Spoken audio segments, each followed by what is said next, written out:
Welcome to our video podcast. We are the Council of Conscious Leaders dedicated to helping create the future of work. My name is Haven E. Carter. I am moderating today's discussion with Karen Tax and Aubrey Armes. Together, we are the Council of Conscious Leaders. We are individuals working with businesses to evolve into more conscious leadership.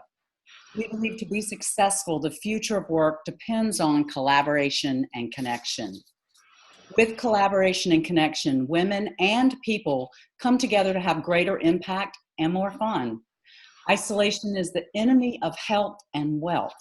Isolation is the enemy of success. Today, we're talking about 3 keys to being heard at work. First of all, I just want to check in and make sure that everyone can hear me, and from a technical standpoint, everything is good to go. So if anybody wants to let us know if things are not good, just enter that in the chat box. We appreciate it. Hi, people I know. I just went to see and I'm just like, oh, thank you everyone for showing up. Appreciate it. Okay, so if everything's good to go, we're going to introduce ourselves. Aubrey. Hello, I'm so thrilled to be here with you all. I'm Aubrey Armes. I'm a former human resources director turned coach and champion for women leaders and creating company cultures where everyone thrives, not just survives. And you can find me at awakenyourgreatness.guru. Awesome. And Karen. Yes, I am Karen Tax. I am super happy to be here with everyone. I am a computer scientist turned change agent who works with people to create work environments where everyone can be their best, not just a few people, but everyone. And you can find me at theiamway.com. And I'm Haven E. Carter. I believe that we all need to slow down, that speed is the illusion of mastery. And when we slow down, we get clear about what's really important, and then we can find true success and be very happy. All right, so we want to thank you all for being here today. You can participate, and we really do want to hear from you. Enter your ideas, discussion points, and questions in the Q&A section. There's also a chat section in the Zoom, but we are going to do our best to monitor both of these. However, we're going to be checking the Q&A section first. Please know that Aubrey, Karen, and I are video podcasting each month, and we're going to have a different topic every month relating to improving the future of work. If you have a topic that you would like to have us address, please leave that information in the chat section at any time during this podcast. We appreciate it.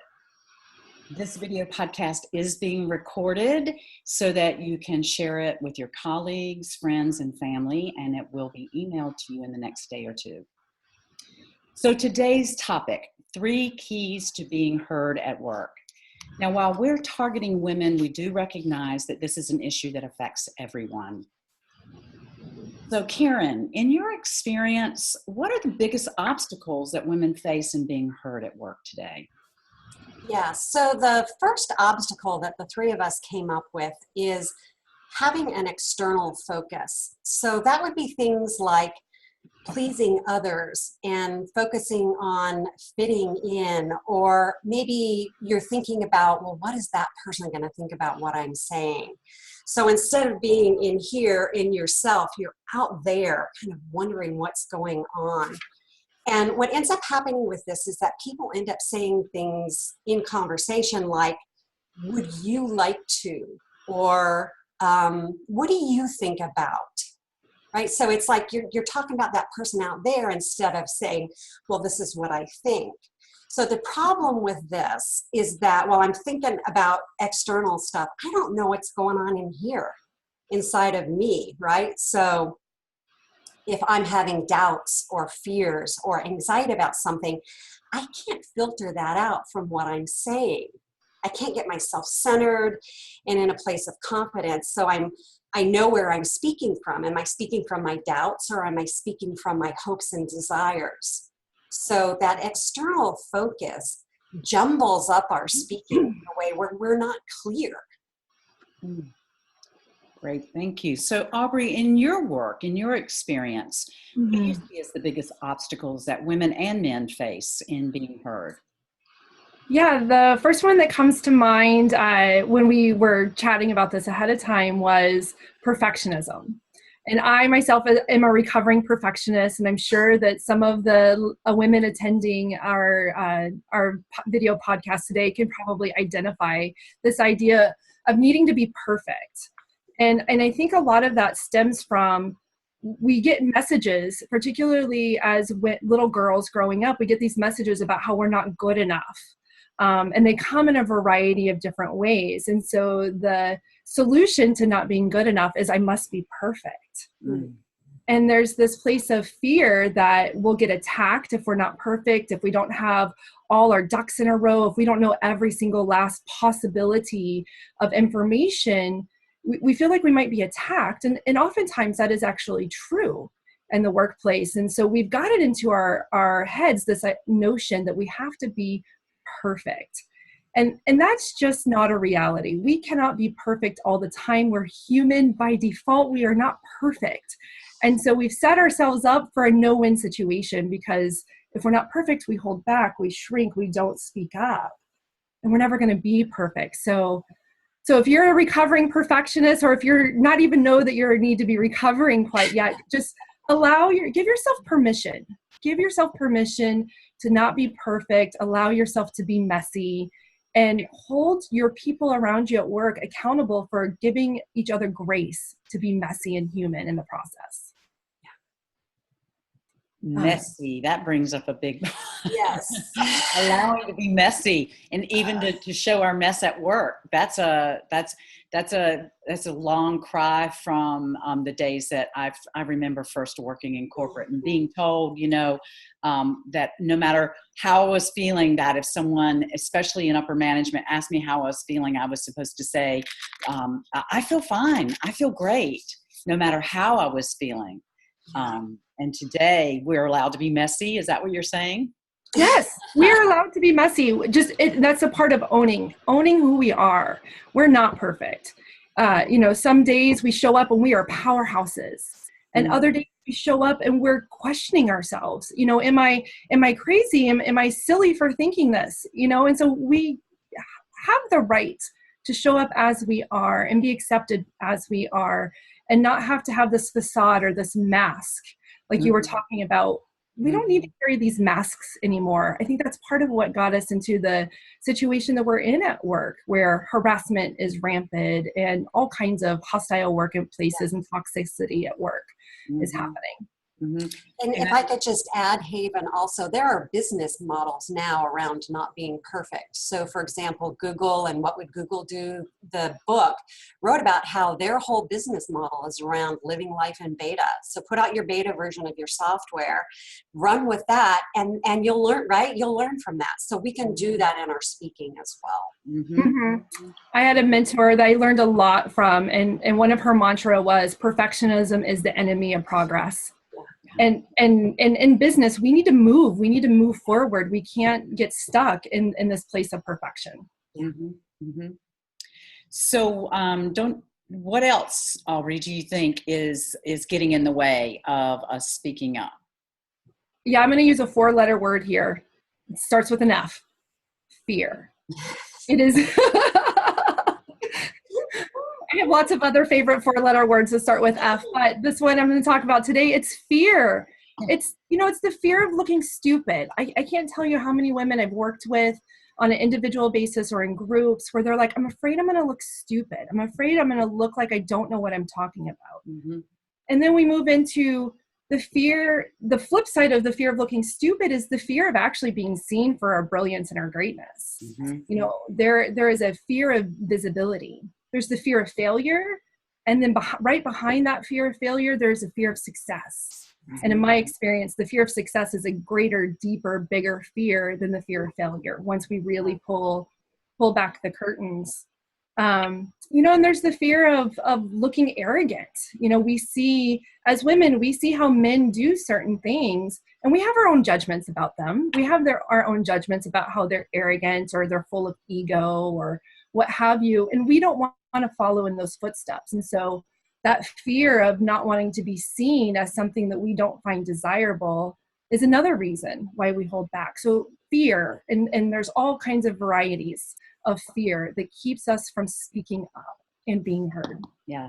I want us to do a whole video podcast just on bragging, learning how to brag, supporting each other and bragging, good. Right? Yes. Yeah. We're all goddesses and we all need to learn to brag, right? Mm-hmm. Yeah. It's so true. It's so true. I do that with my clients when I have individual coaching sessions. The first thing that we talk about is like, what's your brag? Yeah. Because we're taught to not be braggadocious, right? We're taught not to tout our own accomplishments. Right. And so we can have gratitude, but don't brag about your accomplishments. But when we have both of those together, what a foundation to build on. Yeah. So more permission giving. Give yourself permission to brag about your accomplishments and your achievements. Yeah. And not from an ego place, but from truly that heart-centered place of like, I'm genuinely proud of the progress that I've made. I'm proud that I've been working in this area and I'm seeing results. Be proud of that. Yeah. Yeah. Beautiful. Okay. So we identified the obstacles. Karen, can you tell us what are these 3 keys to being heard at work? We're dying to know. Right, the 3 keys. And I think of these as antidotes to the obstacles that we just talked about. So the first one is please yourself. So instead of that external focus, please yourself. Start in here. Instead of perfectionism, be authentic. That's the second one. And the antidote to fear is to know, and Aubrey, as you said, to own your value, to really stand in that power. So the first one, please yourself. That's about knowing what it is that you want. Know what your goals are. Know what your talents are. Be confident in your talents and your strengths, and know how you want to be giving those as a gift in the work environment. Have opinions about that. So yeah, I mean that's. Any questions about that one, Haven? Yeah. I mean, I guess if someone doesn't know themselves, how do they get in touch with Yeah, that's a good question. That's a big rabbit hole to go down, but yeah. Right. So to build that confidence in who you are, what we recommend, I work with my clients on, is to know your strengths. Right, to know those things that are natural and fun and easy, so you can know that you're pleasing yourself. You're coming from that centered place. If you're having fun, right, that's bottom line. Please yourself. You're having fun with what you're doing. You're going to have a whole lot easier time speaking up and doing that with confidence. Yeah. Beautiful. Thank you. Yeah. Thank you, Aubrey. What would you add to the 3 keys to being heard at work? Because I know you have a lot to say about this. I do. We're just barely scratching the surface on all this. So. Yeah, there's so much. I mean, we could spend hours and hours talking about any one of these nuggets, really. I would say around authenticity, particularly, it's so important to be authentic. If you are trying to be someone else, if you're trying to be who you think that somebody else wants you to be, you are doomed to be frustrated. You're just doomed. And so you get to have the choice whether or not that's the life you want to live, or choose to be authentic and know who you are. And it's okay to have your weird little quirks show. It's part of what makes you you. And every single person on this planet has a voice and they have something to say. And so particularly for the women who are tuning in today, you have something to say that somebody else needs to hear. And if you're pretending to be someone else and you're not your authentic self, your message will be lost. Right. So without the authenticity, people can't hear you. It's that resonance that happens when you're authentic that actually gets the message through and through all the walls and all the BS and into the heart where it has an impact and it matters. That's what I have to say about authenticity. Beautiful. Beautiful. Haven, I want to throw something in if I could here on this one with authenticity.